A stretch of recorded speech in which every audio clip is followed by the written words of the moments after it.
નમસ્તે મિત્રો, મારું નામ રિયા છે અને હું પટનાની છું. મારા પરિવારમાં મારી માતા પિતા અને દાદા દાદી છે. હું મારા માતા પિતાની એકમાત્ર સંતાન છું. તેઓએ મને ખૂબ જ પ્રેમ અને પ્રેમથી ઉછેર્યો છે. આજે હું 20 વર્ષની છું, પરંતુ મને જોઈને કોઈને અંદાજો નહીં આવે કે મારી ઉંમર આટલી નાની હશે, કારણ કે મારું શરીર અને વ્યક્તિત્વ 25 વર્ષની છોકરી જેવું લાગે છે. આનું કારણ હું પોતે જ છું, કારણ કે મેં 16 વર્ષની ઉંમરથી જ આ બધું કરવાનું શરૂ કર્યું હતું. અમારા ઘરમાં કુલ 5 રૂમ છે. મારા માતા પિતા એક રૂમમાં રહે છે. બીજા રૂમમાં મારા દાદા દાદી, જેમની ઉંમર 55 વર્ષથી વધુ છે. તેઓ મોટાભાગે તેમના રૂમમાં જ આરામ કરે છે. હું પોતે રહું છું અને બાકીના 2 રૂમોનો ઉપયોગ અલગ અલગ હેતુઓ માટે કરીએ છીએ. મારા પિતા 45 વર્ષના છે અને મારી માતા ખૂબ જ સુંદર છે, પરંતુ તે જૂના વિચારો ધરાવતી એક સાદી સ્ત્રી છે અને તેના મોટા ભાગનો સમય પૂજામાં, તેના સાસરિયાઓની સેવા કરવામાં અને ઘરના કામકાજ કરવામાં વિતાવે છે. મારા પિતા એક બિઝનેસમેન છે અને પોતાનો બિઝનેસ ચલાવે છે. અમે બહુ પૈસાદાર નથી, પણ અમારા ઘરમાં કોઈ વસ્તુની કમી નથી. પપ્પા ખૂબ જ સુંદર છે, પણ મારી માતા તેમના માટે વધુ સમય કાઢી શકતી નથી. તે આખો દિવસ ઘરના કામકાજમાં વ્યસ્ત રહે છે અને માત્ર રાતે જ પપ્પા સાથે વાત કરી શકે છે. જ્યારે અમે હમણાં જ સૂઈએ છીએ ત્યારે આ ઘટના બની. જ્યારે હું 19 વર્ષની હતી, એક રાત્રે ભોજન કર્યા પછી અમે બધા પોતપોતાના રૂમમાં સૂઈ ગયા. ત્યારે મને રૂમમાંથી લડાઈનો અવાજ આવતો અનુભવ આવ્યો. તેનો રૂમ મારી બાજુમાં હતો. પહેલી વાર મને લાગ્યું કે મમ્મી પપ્પા વચ્ચે ઝઘડો ચાલી રહ્યો છે. હું ખૂબ જ અસ્વસ્થ થઈ ગઈ, પણ કારણ જાણવાની બેચેની મારા મનમાં વધતી જતી હતી. આખરે જ્યારે મારાથી સહન ન થયું ત્યારે મેં ઉઠીને જોવાનું નક્કી કર્યું. મારા રૂમમાં એક બારી હતી જે તેના રૂમ તરફ ખુલતી હતી. ત્યાં કોઈ બારી ન હતી, પણ તેનામાં 2-3 જગ્યાએ નાના નાના કાણા હતા. મેં ધીમેથી મારા રૂમની લાઇટ બંધ કરી અને તેમાંથી એક છિદ્રમાંથી ડોકિયું કરવાનો પ્રયાસ કર્યો કે તરત જ મેં અંદર જોયું. મારા આખા શરીરમાં એક વિચિત્ર પ્રવાહી વહી ગયો. મેં મારા પપ્પા અને મમ્મીને આ રીતે ક્યારેય જોયા નથી. માતા વારંવાર પિતાને નારાજ કરતી હતી, પરંતુ પિતા તેની વાત સાંભળવા તૈયાર ન હતા. હું ચીડાઈને ત્યાં જ ઊભી રહી. મારી નજર તેના પર ટકેલી હતી અને ઘણા પ્રયત્નો કર્યા પછી પણ હું મારી નજર હટાવી આવી શકી ન હતી. બંને એકબીજા સાથે વાતો કરી રહ્યા હતા, પણ તેઓ શું બોલી રહ્યા હતા તેના પર મારું ધ્યાન ન હતું. મારું મન બીજા જ વિચારોમાં ખોવાયેલું હતું. હવે મારું હૃદય જોરથી ધડકતું હતું. એવું લાગતું હતું કે કંઈક અઘટિત થવાનું છે. ત્યારે મારા પર બીજી વીજળી પડી. તે દ્રશ્ય જોઈને હું ગર્વથી લગભગ બંધ થઈ ગઈ હતી અને મારી માતાએ પણ તે વસ્તુ જોઈ અને પહેલા તો તે ગુસ્સાથી ભરાઈ ગઈ, પણ બીજી ક્ષણે તેણે શરમથી આંખો નીચી કરી. હવે મમ્મીને પણ કંઈ અહેસાસ થવા લાગ્યો. તેણે ઈશારાથી પપ્પાને પોતાની પાસે બોલાવ્યા. પપ્પા તેમની પાસે આવ્યા અને બંને પતિ પત્નીની જેમ થોડો સમય સાથે રહ્યા. અને થોડા સમય પછી મમ્મીએ પોતાના પર કાબૂ રાખ્યો અને કપડાં ગોઠવ્યા અને પછી તે લાઇટ બંધ કરીને સૂઈ ગઈ. ઓરડામાં સાવ અંધારું હતું. કશું સ્પષ્ટ દેખાતું ન હતું. મેં વિચાર્યું કે સૂવું વધુ સારું રહેશે, તેથી હું મારા પલંગ પર ગઈ અને સૂઈ ગઈ. પરંતુ જેમ જેમ મેં મારી આંખો બંધ કરી કે તરત જ મારી આંખો સામે મારા માતા પિતાનું ચિત્ર ચમકવા લાગ્યું. શા માટે હું તેને ખૂબ જ આકર્ષક લાગતી હતી. મને લાગે છે કે મારે તેની સાથે રહેવું જોઈએ. તે સમય દરમિયાન મારા વિચારોમાં માત્ર મારા પિતા હતા. તેમની યાદો અને શબ્દો મારા મગજમાં ઘૂમતા હતા. જ્યારે મારી ખંજવાળ બંધ થઈ ગઈ હતી ત્યારે હું ખૂબ જ થાકી ગઈ હતી. મારી આંખો ક્યારે પડી અને હું ગાંઠ નિંદ્રામાં ગઈ. જ્યારે મારી માતાએ મને બોલાવી ત્યારે મેં મારી આંખો ખોલી. મમ્મીએ કહ્યું, બેટા, સવારના 8 વાગ્યા છે, સ્કૂલે નથી જવાનું.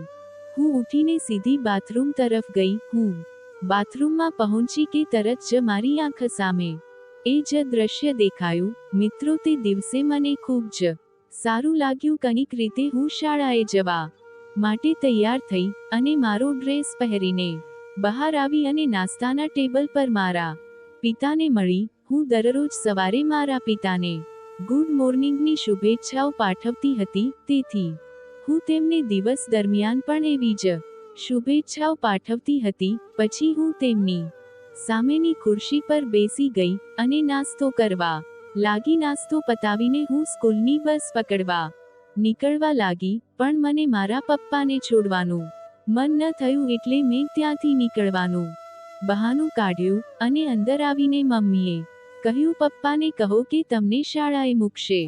હું ખુરશી પરથી પપ્પાના રૂમમાં ગઈ અને તેમને શાળાએ છોડવાનું કહ્યું. પપ્પા તરત જ સહમત થયા. મેં કહ્યું, પપ્પા મને મોડું થઈ રહ્યું છે. પપ્પાએ કહ્યું, પહેલા મને મારો શર્ટ પહેરવા દો અને પછી હું બહાર આવીને તેની રાહ જોવા લાગી. પપ્પા સામાન્ય રીતે મને શાળાએ મૂકવા જતા હતા, પરંતુ તે દિવસે મેં તેમને એક્ટિવા સ્કૂટર પર જવા સમજાવ્યા. હવે મારી યોજના સંપૂર્ણપણે સફળ થઈ ગઈ હતી.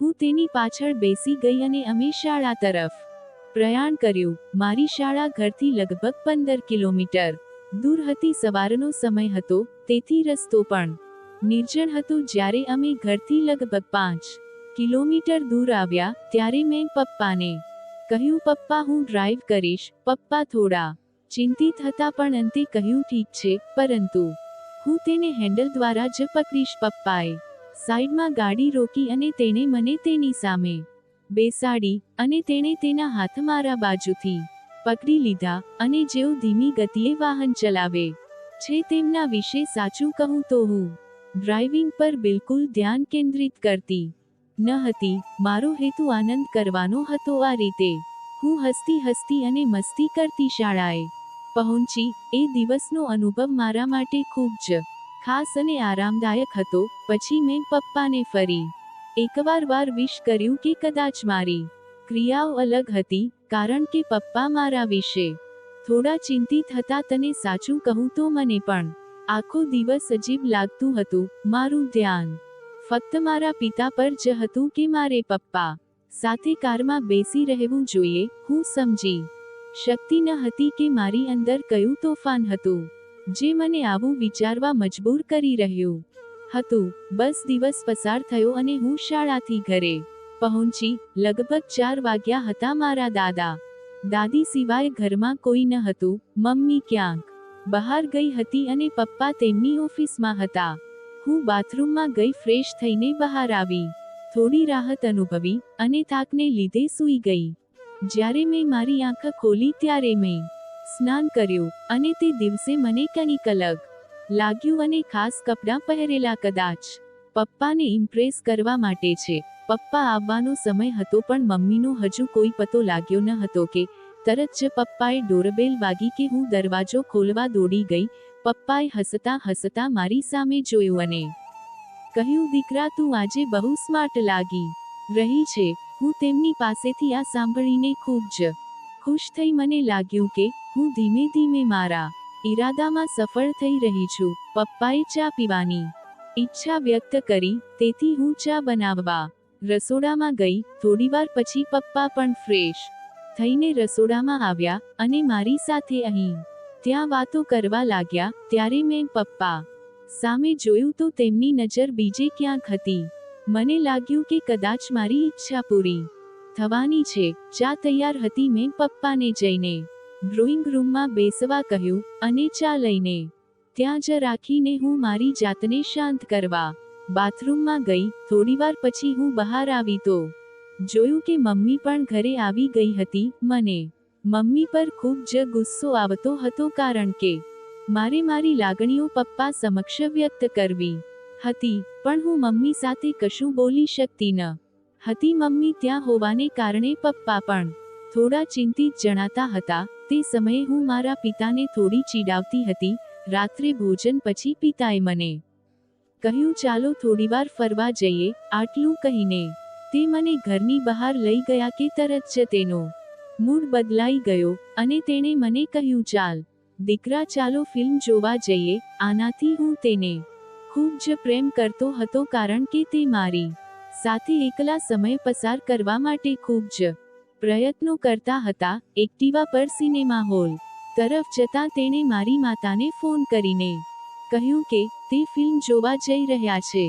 સિનેમામાં જૂની ફિલ્મ દેખાઈ રહી હતી, તેથી હોલમાં બહુ ભીડ ન હતી. આખા હોલમાં ફક્ત 40 થી 50 લોકો જ હાજર હતા. હું મારા પિતાના ડહાપણથી ખૂબ જ ખુશ હતી.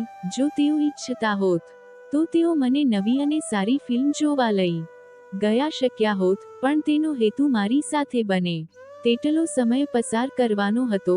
અને અમે બાલ્કનીમાં જઈને બેઠા. તે દિવસે અમારું નસીબ એટલું સારું હતું કે અમારા સિવાય એક જ છોકરો હતો જે લગભગ 19 વર્ષનો હતો. તે પણ આગળની સીટ પર બેસી ગયો. તેનાથી અમને વધુ આરામ થયો. પછી મૂવી પણ શરૂ થઈ. પણ મૂવી પણ કોણ ધ્યાન આપે? મારું ધ્યાન ફક્ત પપ્પા પર જ હતું. અને પિતાએ પણ મારી સામે ત્રાંસી નજરે જોઈ રહ્યા હતા. હવે કોણે પહેલ કરવી જોઈએ તે વિશે વાત શરૂ કરવાનો સમય હતો. હું પિતાને ટેકો મેળવવા માટે તલપાપડ હતી. પછી અચાનક મને લાગ્યું કે જાણે કોઈ પ્રાણી મારા પગને કરડે છે. હું તરત જ ડરી ગઈ અને પૂછ્યું કે શું થયું? પપ્પાએ કહ્યું, તમે બેસો અને જો તમને ફરીથી કરડવામાં આવે તો હું નીચે બેઠો. લગભગ 10 મિનિટ પછી હું ફરીથી કૂદકો મારતી ઊભી થઈ. પરંતુ આ વખતે મને કોઈએ ડંખ માર્યો ન હતો. હું માત્ર જાણી જોઈને ઊભી હતી. પપ્પાએ હસતા હસતા કહ્યું, તમે આજે મારી સીટ પર બેસો. તે જવાબ આપ્યો, પપ્પા કંઈ વાંધો નહીં.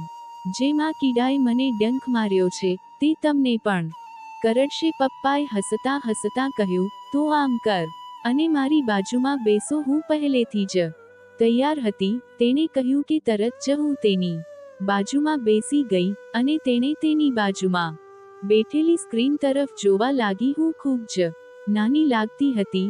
જો કે તે સમયે હું 19 વર્ષની હતી. થોડીવાર પછી પિતાએ પૈસા કાઢ્યા અને હું કેન્ટીનમાંથી કંઈક લાવવા હું બહાર ગઈ. કેન્ટીનમાંથી ખાવાનું સામાન ખરીદ્યું અને પછી ટોયલેટમાં ગઈ. હું પાછી આવી ત્યાર સુધીમાં ફિલ્મ શરૂ થઈ ગઈ હતી અને હું પપ્પા પાસે બેઠી અને કહ્યું, પપ્પા, મને તમારી સાથે બેસવું સારું લાગે છે.